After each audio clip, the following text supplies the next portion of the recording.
Have you ever stood up from your favorite chair and felt like your legs just didn't want to help? I want to tell you a story. One morning, I sat across from a patient named Harold, 73 years old, bright smile, witty as ever. But that day, his face showed something else. Frustration. He said, "Doc, I used to walk my dog every morning. Now, I struggle just getting to the mailbox. I don't get it. I haven't changed a thing." That was the moment I realized something deeply concerning. There's a habit so many of us have, one that feels harmless, maybe even helpful, but it's quietly eroding your leg strength every single day. And chances are, you're doing it too. Take a moment to think about that, because what I'm about to share might completely change how you move, how you feel, and how much freedom you keep in the years ahead.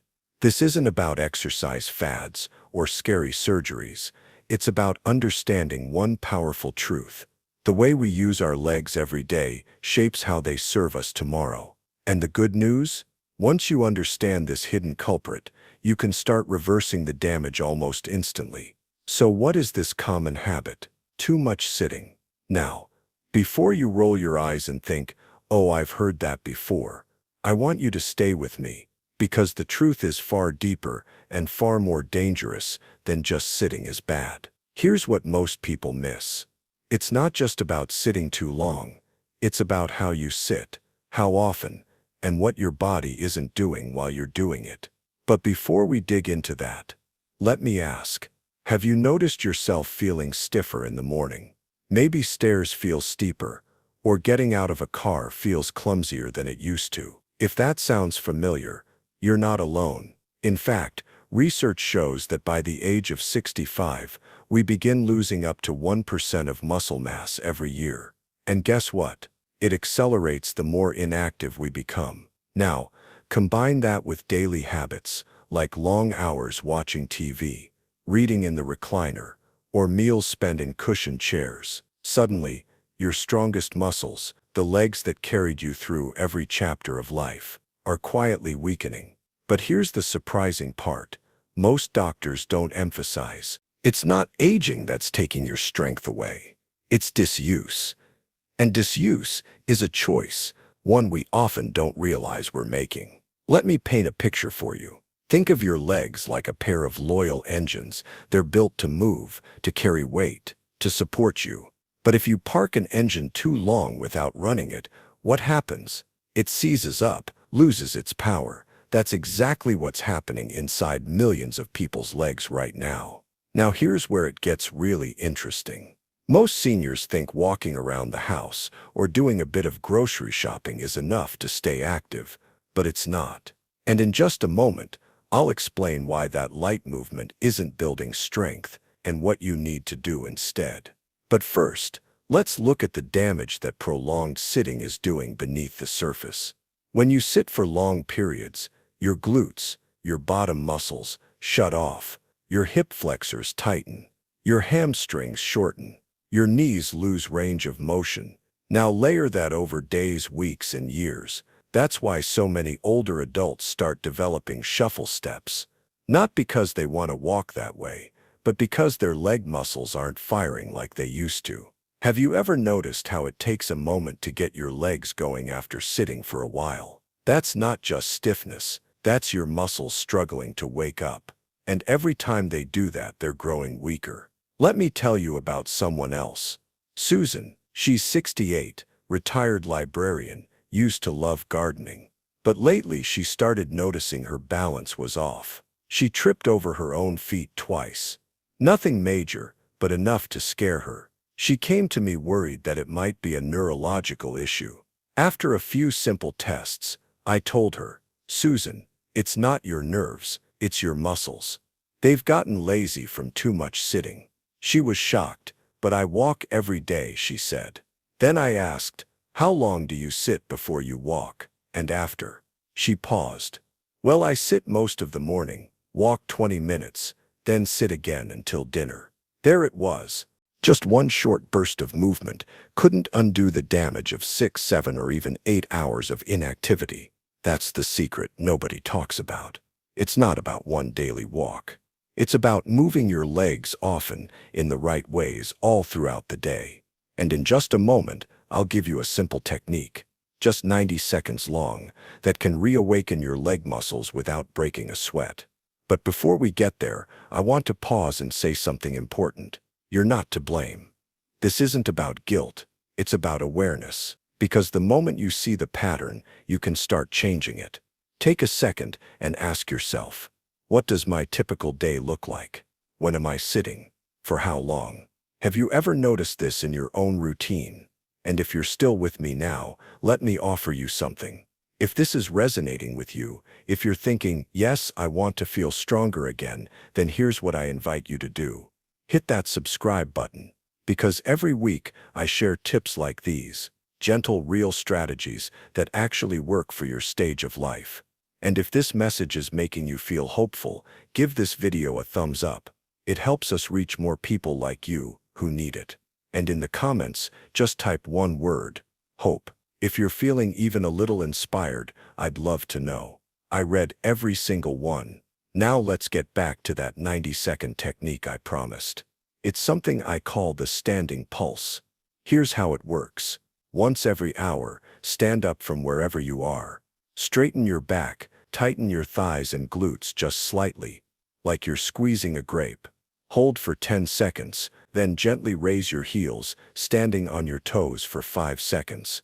Lower them. Repeat 3 times. This activates key leg muscles, gets your blood flowing, and sends a signal to your brain that your legs are still active. Do this once an hour, and by the end of the day, you'll have reactivated your legs without even leaving your home. You see, rebuilding leg strength isn't about lifting weights or joining gyms. It's about consistency, micro movements, and knowing what your body needs. And here's the beautiful part. Once your muscles start firing again, you'll feel it. That confident first step, that lighter morning, that steady hand on the stairs. You'll feel younger, not in years, but in power. And one specific kind of sitting is more dangerous than anything else. It's called passive collapsing. Now what is that? Passive collapsing is when you sink into a chair, soft cushion, spine curved, legs slightly splayed, and stay there. Your glutes disengage, your thighs go limp, and your hips tighten up like a vice. Sound familiar? Think about your favorite recliner, the couch you melt into during your shows, even the soft seat at the dinner table that cradles you in. Feels good, doesn't it?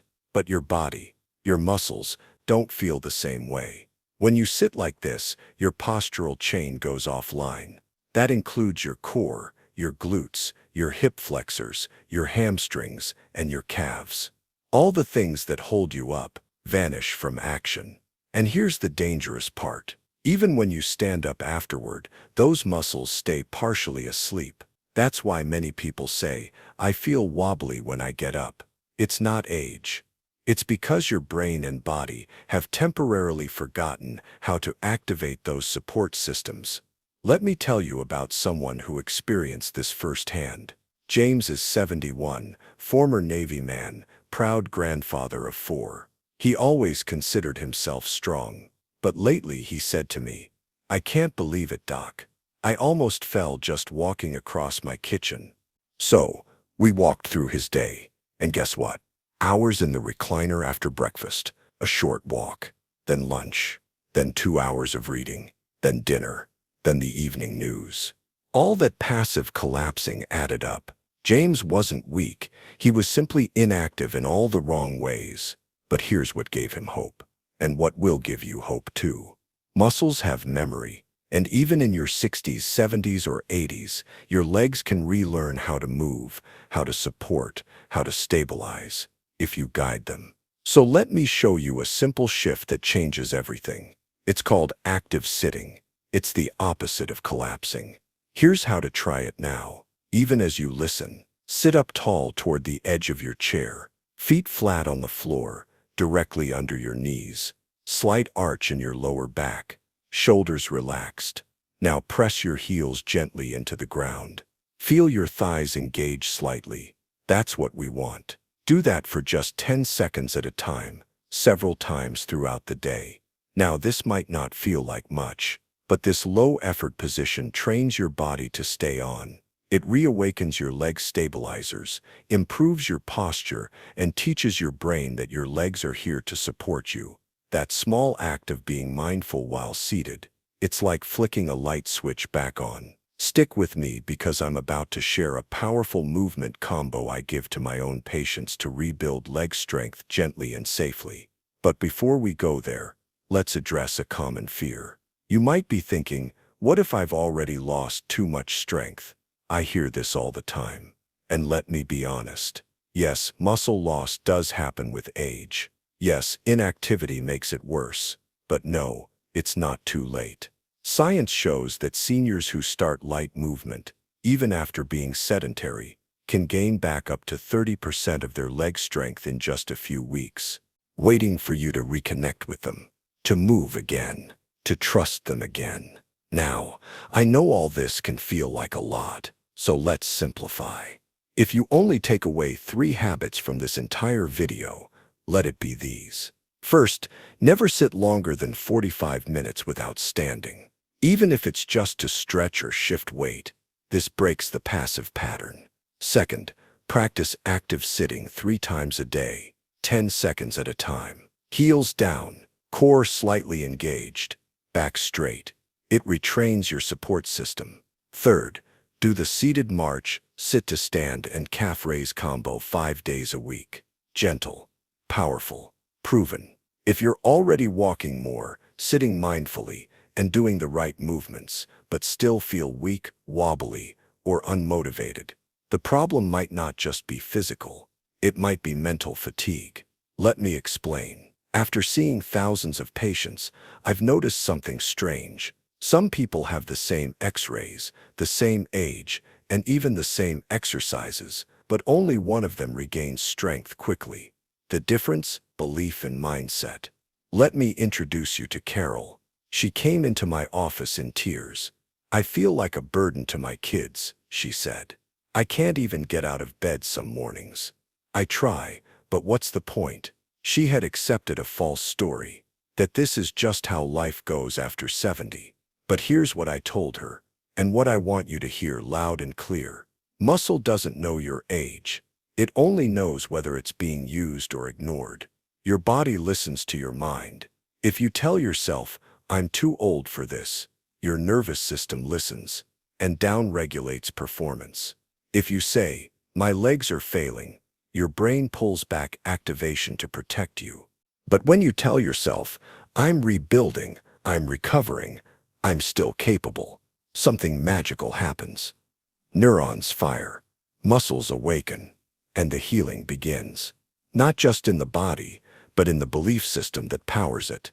Now, I'm not saying mindset alone will build muscle, but I am saying this. Without belief, no strategy will stick. That's why I teach something called the 90-second reframe. Here's how it works. Every morning, before your feet touch the floor, close your eyes and say aloud, "My legs are strong. My balance is returning. I move with confidence. I am rebuilding, step by step." It sounds simple. It sounds silly. But the brain is a powerful machine.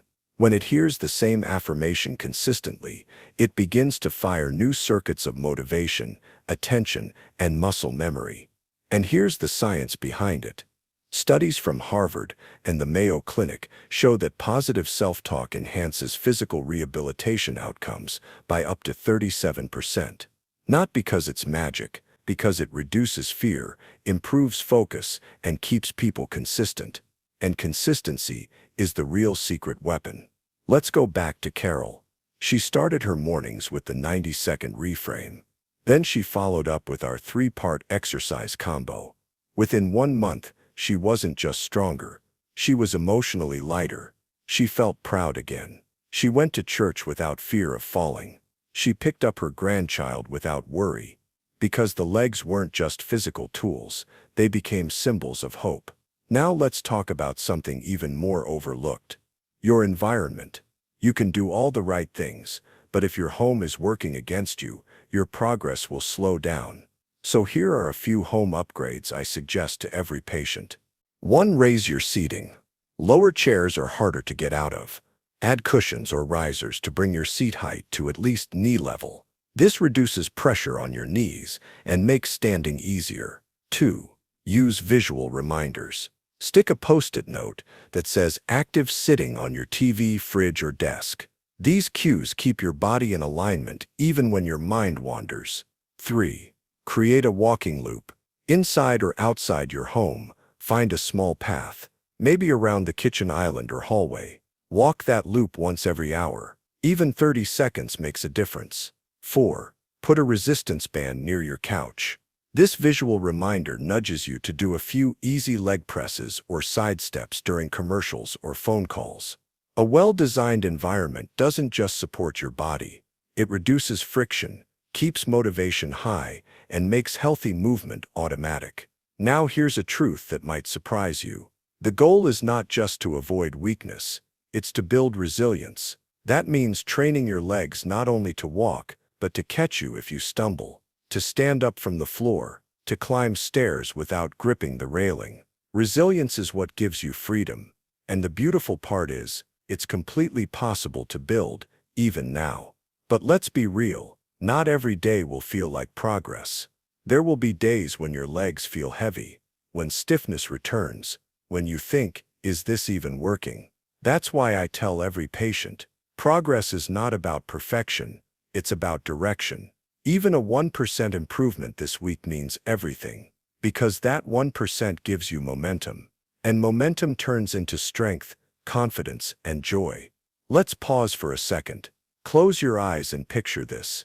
You're walking through your home. No hesitation, no grabbing the wall. You kneel down to open a drawer and stand back up without thinking. You meet friends for coffee. And when you stand from the booth, your legs feel solid, dependable. This isn't a fantasy. This is what happens when you stop treating weakness like a life sentence and start treating it like a signal to rebuild. So let's recap everything from this journey. The silent habit weakening your legs is prolonged passive sitting. You can counter it with active sitting, movement bursts, and daily training. Even short exercises like seated marches, sit-to-stands, and calf raises can reawaken dormant strength. Your mindset, especially belief and self-talk, can accelerate physical results. Your environment should support your habits, not sabotage them. And above all, leg strength isn't about vanity. It's about freedom, safety, and joy. As an orthopedic surgeon, I've spent decades repairing bones, rebuilding joints, and helping people walk again. But the one thing I wish everyone understood is this: you have more control than you think. You don't need to accept decline as your destiny.